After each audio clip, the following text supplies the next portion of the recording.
ಬಡ ಮಕ್ಕಳ ಕನಸಿಗೆ ವಿಷದ ಉಪಹಾರ. ಸಿಂಧನೂರು ವಸತಿ ಶಾಲೆಯಲ್ಲಿ 21ಕ್ಕೂ ಹೆಚ್ಚು ವಿದ್ಯಾರ್ಥಿಗಳು ಅಸ್ವಸ್ಥ.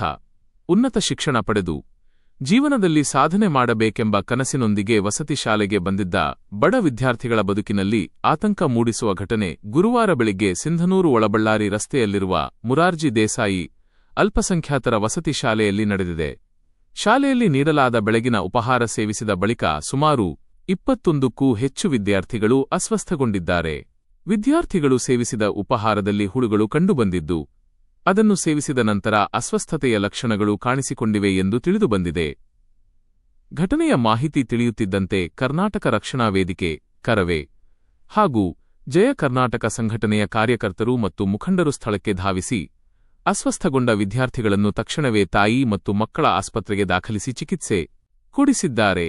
ವೈದ್ಯರ ಚಿಕಿತ್ಸೆಯಿಂದ ಎಲ್ಲಾ ವಿದ್ಯಾರ್ಥಿಗಳು ಚೇತರಿಸಿಕೊಂಡಿದ್ದು, ಬಳಿಕ ಆಸ್ಪತ್ರೆಯಿಂದ ಡಿಸ್ಚಾರ್ಜ್ ಮಾಡಲಾಗಿದೆ. ಈ ಘಟನೆ ಪೋಷಕರು ಹಾಗೂ ಸಾರ್ವಜನಿಕರಲ್ಲಿ ತೀವ್ರ ಆತಂಕಕ್ಕೆ ಕಾರಣವಾಗಿದೆ.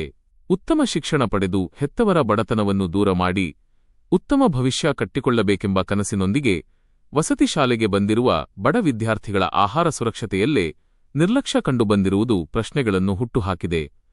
ವಸತಿ ಶಾಲೆಗಳಲ್ಲಿ ವಿದ್ಯಾರ್ಥಿಗಳಿಗೆ ನೀಡುವ ಆಹಾರದ ಗುಣಮಟ್ಟದ ಬಗ್ಗೆ ಸಂಬಂಧಪಟ್ಟ ಅಧಿಕಾರಿಗಳು ಕಟ್ಟುನಿಟ್ಟಿನ ನಿಗಾ ವಹಿಸಬೇಕಿದ್ದು, ಈ ಘಟನೆಯ ಹೊಣೆಗಾರರ ವಿರುದ್ಧ ಸೂಕ್ತ ಕ್ರಮ ಕೈಗೊಳ್ಳಬೇಕು ಎಂದು ಕರ್ನಾಟಕ ರಕ್ಷಣಾ ವೇದಿಕೆ ಶಿವರಾಮೇಗೌಡ ಬಣದ ಸಿಂಧನೂರು ತಾಲೂಕಾ ಅಧ್ಯಕ್ಷ ಸುರೇಶ ಗೊಬ್ಬರಕಲ್ ಮತ್ತು ಕರ್ನಾಟಕ ರಕ್ಷಣಾ ವೇದಿಕೆ ಪ್ರವೀಣ್ ಶೆಟ್ಟಿ ಬಣದ ತಾಲೂಕಾ ಅಧ್ಯಕ್ಷ ವೀರೇಶ ಬಾವಿಮನಿಯವರು ಆಗ್ರಹಿಸಿದ್ದಾರೆ.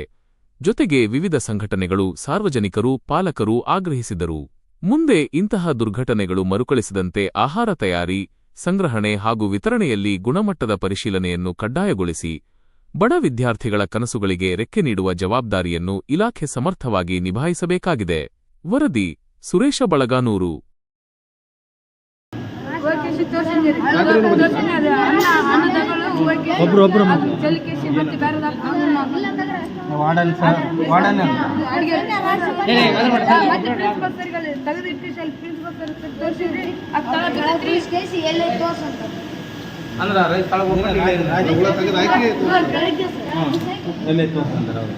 ಯಾರು ಇನ್ಮ್ಯಾಗ ಏನು ಹುಳ ಬೀಳೋದು ಯಾರು ಊಟ ಮಾಡಕ್ ಹೋಗ್ಬೇಡ್ರಿ.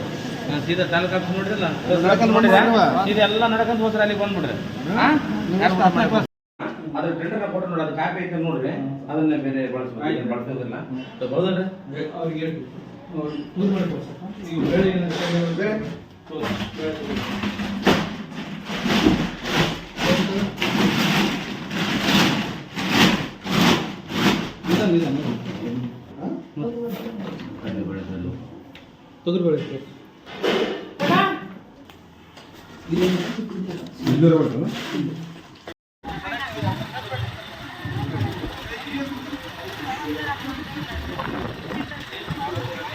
ಯಾವ ಹುಳ ಎದ್ರಾಗ ಬರಾಕತ್ತೇವ?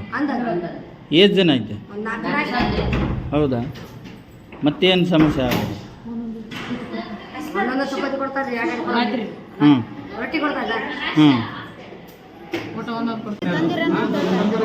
ಹಾಲು ಹಾಕಲ್ಲ, ಕಡಿಮೆ ಜಗ್ಗಿ ನೀರು ಹಾಕ್ತೀವಿ.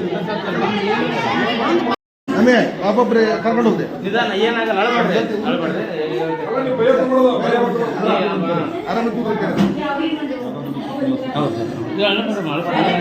ನೀವು ಏನು ಮಾಡ್ತಾರಪ್ಪ ಕರ್ಕಮ್ಮ.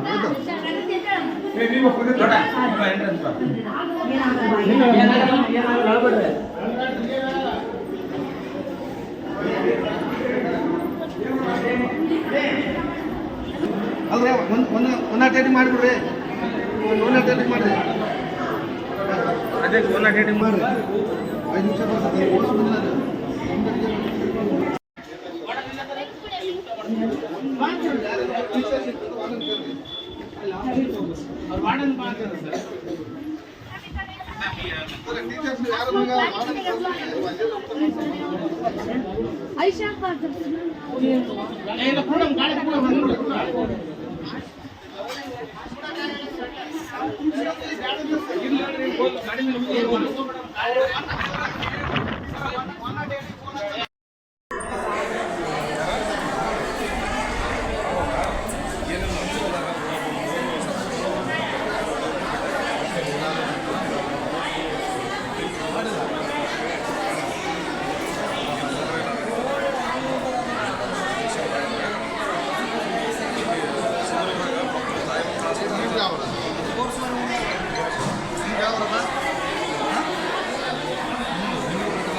ಫೋನ್ ಮಾಡಿ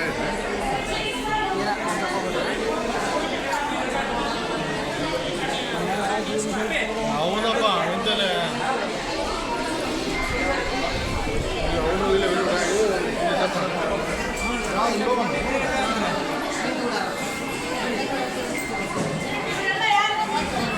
ಮೇಡಮ್ ಮತ್ತೆ ಬಂದ